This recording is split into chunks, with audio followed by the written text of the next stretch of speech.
I've always written songs. I've always been into songwriters. I've always taken a lot of joy in just writing. And I started playing in a bunch of different bands when I was, a teenager.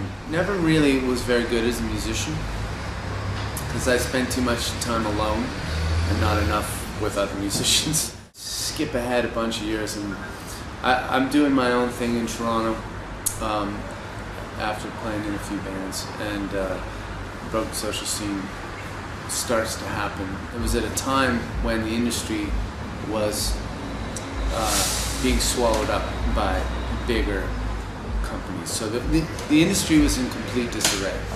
They were laying off thousands of staff. They were also getting rid of thousands of bands. So there's a lot of musicians that I knew at the time that more or less sort of turned inward and stopped trying to hustle record deals. It was heartbreaking, for a lot of people. I saw people get signed, and then the person that signed them got dropped from the label, and then they lose their contract with the label. So, and some of those people were kind of part of the broken social scene. So there's a sense of sort of turning inwards to other artists and creating music for joy. There was a complete absence of calculation about where I was going to go. And I think there's a lot of beautiful art that gets created that way. With the success of Broken Social Scene internationally, many of us that were part of that crew were doing our own stuff beforehand. It kicked the door open internationally for us to go forth on our own further.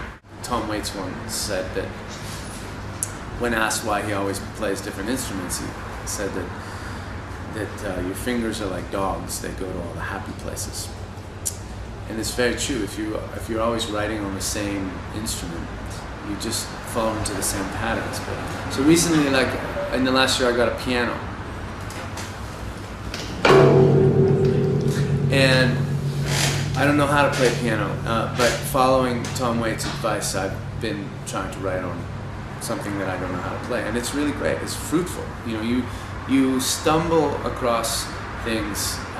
There's accidents that happen that wouldn't. They're bits of magic that you wouldn't discover otherwise. I've come to believe that writing a political song is an extremely difficult thing to do, and breathe any real life into it. That can resonate with people, because the last thing you want to do is turn people off, and rhetoric is usually the language of politics. So it's very difficult to do. But like the new PJ Harvey record, I wouldn't say it's a political record, but it thematically exploring the ugliness of war and Britain's history in it, and I think that's an extremely brave record, and she did a beautiful job of it, that it really resonates, So I think it's really important to write political songs, but you have to do it in a language that's going to communicate to people. I tried to do it, but I'm not sure I've found a way to do it without it being too blunt. I haven't worked as a carpenter for a good 6 years or so. I've always really appreciated it. It's similar to music in that it's a very tangible satisfaction. You create something. It's physical, and it's very rewarding that way. I take a lot of pleasure out of having any kind of trade or a craft. It's one thing I've learned about writing, if I've learned anything about writing songs, is that you cannot intellectualize the process. You have to allow that it's a mysterious thing, and I'm forever fascinated with where songs come from.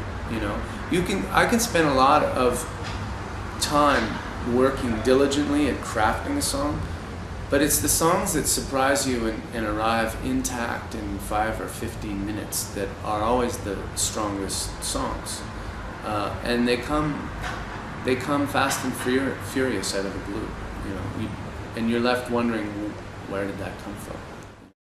The golden age loves architecture. Shakespeare was lying drunk in a ditch, scribbling at his rapture, getting his pocket picked.